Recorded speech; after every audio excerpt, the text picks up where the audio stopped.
بسم اللہ الرحمن الرحیم۔ السلام علیکم عزیز طلبہ، آج کی اس ویڈیو میں ہم انشاءاللہ تعالی جماعت ہشتم اسلامیات لازمی کے بک کے ایک اہم ٹاپک خرید و فروخت کے آداب کے مختصر اور تفصیلی سوالات کے جوابات آپ کی خدمت میں بیان کریں گے۔ پہلا مختصر سوال ہے، کسب حلال کا مفہوم بیان کریں۔ تو اس کا جواب ہے، کسب کے معنی کمانا اور حلال وہ چیز یا کام جس کی اجازت شریعت نے دی ہو۔ اصطلاح میں کسب حلال جائز طریقے سے روزی کمانا ہے۔ اگلا مختصر سوال ہے، اسلام نے رزق حلال کمانے کی تاکید کیوں کی ہے؟ تو اس کا جواب ہے، اسلام نے رزق حلال کمانے کی تاکید اس لیے کی ہے کہ اسلام اپنے ماننے والوں کو غربت، مسکینی اور دلگیری کی زندگی نہیں بلکہ عزت و تکریم والی خوشحال زندگی گزارنے کی تعلیم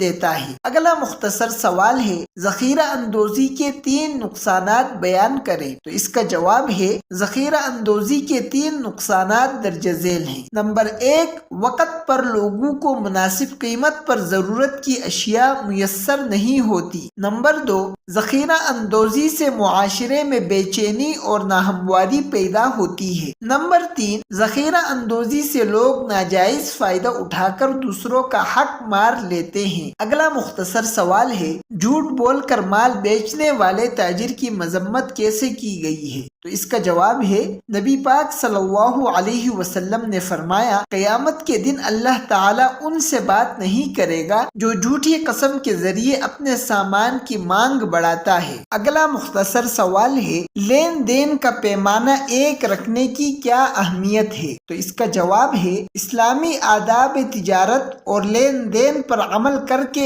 ایک منصفانہ نظام قائم کیا جا سکتا ہے جس میں ہر ایک کے حقوق پورے ہوں گے اور امن و سلامتی کی فضا میں معاشرہ آگے بڑھے گا، اللہ تعالیٰ کی رضا حاصل ہوگی اور کاروبار پھلتا پھولتا رہے گا۔ ڈیئر اسٹوڈنٹس، اب اس ٹاپک کے تفصیلی سوالات کے جوابات کی طرف چلتے ہیں۔ پہلا تفصیلی سوال ہے، کسب حلال کی دنیاوی اور اخروی اہمیت بیان کریں۔ تو اس کا جواب ہے، کسب کا معنی و مفہوم۔ کسب کے معنی کمانا اور حلال وہ چیز یا کام جس کی اجازت شریعت نے دی ہو۔ اصطلاح میں کسب حلال جائز طریقے سے روزی کمانا ہے۔ رزق حلال کمانے کی تاکید۔ اسلام میں حقوق اللہ اور والدین کے حقوق کی ادائیگی کے بعد اپنے اور اپنے اہل و عیال کے لیے رزق حلال کی تلاش سب سے اہم فریضہ قرار دیا گیا ہے۔ اس لیے اسلام اپنے ماننے والوں کو غربت، مسکینی اور دلگیری کی زندگی نہیں بلکہ عزت و تکریم والی خوشحال زندگی گزارنے کی تعلیم دیتا ہے۔ معاشی وسائل کے حصول میں کسی قسم کی پابندی نہیں لگائی گئی سوائے اس کے کہ حقوق اللہ پامال نہ ہوں اور حلال اور جائز ذرائع سے معاشی وسائل جمع کیے جائیں۔ حرام اور ناجائز طریقوں سے بچنے کی تاکید کی گئی ہے۔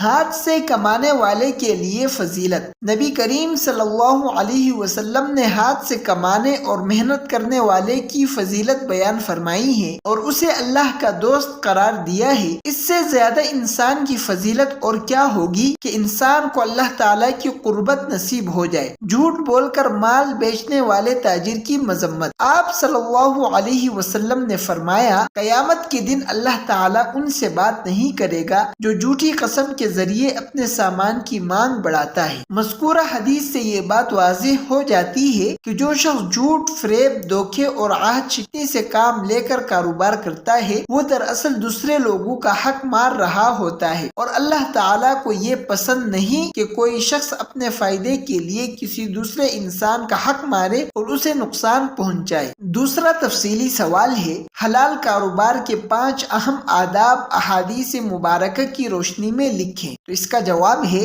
حلال کاروبار کے 5 آداب درج ذیل ہیں۔ نمبر 1، جھوٹی قسمیں کھانے سے بچا جائے کیونکہ جھوٹی قسمیں کھانے سے مال سے برکت اٹھ جاتی ہے۔ نمبر نمبر 2 ذخیرہ اندوزی سے بچا جائے، کیونکہ آپ صلی اللہ علیہ وسلم نے فرمایا ذخیرہ اندوزی کرنے والا گناہگار ہے۔ نمبر 3 گاہکوں سے نرمی سے پیش آیا جائے۔ نمبر 4 محنت اور دیانتداری سے کام کیا جائے۔ نمبر 5 لین دین کے معاملات کو تحریر کر لیا جائے اور اس پر گواہ مقرر کر لیے جائے۔ تیسرا تفصیلی سوال ہے، لین دین میں بے اعتدالیوں کے نقصانات روزمرہ زندگی کے تناظر میں واضح کریں۔ تو اس کا جواب ہے، لین دین میں بے اعتدالیوں کے نقصانات درج ذیل ہیں۔ کاروبار میں بے اعتدالیوں کے نتیجے میں وعدہ خلافی ہوتی ہے، اس کی وجہ سے لوگوں کو محنت کا معاوضہ پورا نہیں ملتا۔ ذخیرہ اندوزی سے لوگ ناجائز فائدہ اٹھا کر دوسروں کا حق مار لیتے ہیں۔ وقت پر لوگوں کو مناسب قیمت پر ضرورت کی اشیاء میسر نہیں ہوتی، جس سے زندگی مشکل ہو جاتی ہے۔ اعتماد میں کمی کا سامنا کرنا پڑتا ہے، جو کاروبار کو مستحکم بنیادوں پر استوار کرنے کے لیے ضروری ہوتا ہے۔